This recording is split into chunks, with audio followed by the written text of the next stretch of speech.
শক্তিশালী, ঠিক কিনা? শক্তিশালী কিনা? আমাদের ভয় আছে?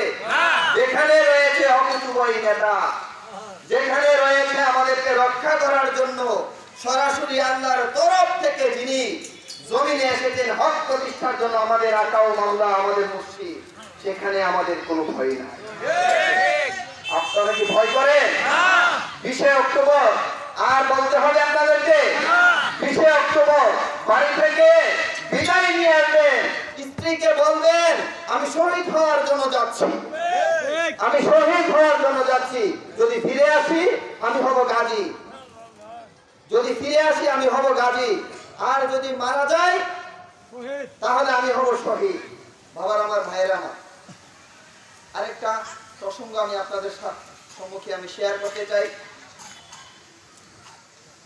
যিনি হচ্ছেন আমাদের অকুতুবই নেতা, যিনার মাধ্যমে আমরা দশমেজুরের ব্রাহ্মণবাড়িয়া শহরে অসংখ্য সুন্নি উলামা কেরামগণ রয়েছে, কিন্তু আমরা দৌলতদারি ভক্তবিন্দু গুলামরা আমরা যারা রয়েছি বিশেষ করে সিঙ্গারবিল ইউনিয়ন বিজয়নগরের আপামর আহলে সুন্নাত ওয়াল জামাত, যাদের অন্তরে নবীর প্রেম রয়েছে কিন্তু প্রকাশ করার সুযোগ পায় না, আমাদের জন্য একজন অকুতুবই নেতা নিযুক্ত হয়েছে। আমরা খুশি না বেজা? খুশি। আনন্দের খবর শুনেন, আনন্দের বিষয় হলো এই 19 অক্টোবর আমাদের মহান এই নেতা, মহান মুর্শিদ কেবলা পবিত্র খুশরুদ শরীফ, উনি এই দিনে দুনিয়াতে আগমন করেছিলেন। আপনাদেরকে আমি দাওয়াত করতেছি, আমি গুনাহগার, আপনারা 19 অক্টোবর বাবাজান কেবলার খুশরুদ শরীফ উপলক্ষে আমরা দৌলতবাড়ি দরবার শরীফে এখানে মিলাদ মাহফিল করব, আলোচনা সভা হবে।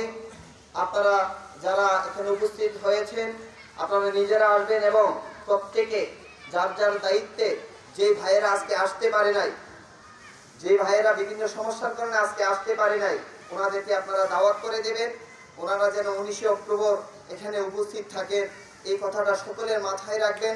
আমি এর মধ্যে আপনাদের সাথে যোগাযোগ করব, আরো আমাদের ভাইয়েরা যোগাযোগ করবে, বিভিন্ন জায়গায় যোগাযোগ করব। আমি এই দাওয়াত আপনাদের সম্মুখে পেশ করলাম। বাবার আমার, ভাইয়ের আমার, ধৈর্য সহকারে শুনেন। আমাদের বাবাজান কেবলা আমাদেরকে অবশ্যই সুন্দর দিক নির্দেশনা দিবেন, ওই পর্যন্ত আমরা ধৈর্য ধারণ করে এখানে বসবো। এই পর্যায়ে আমাদের সম্মুখে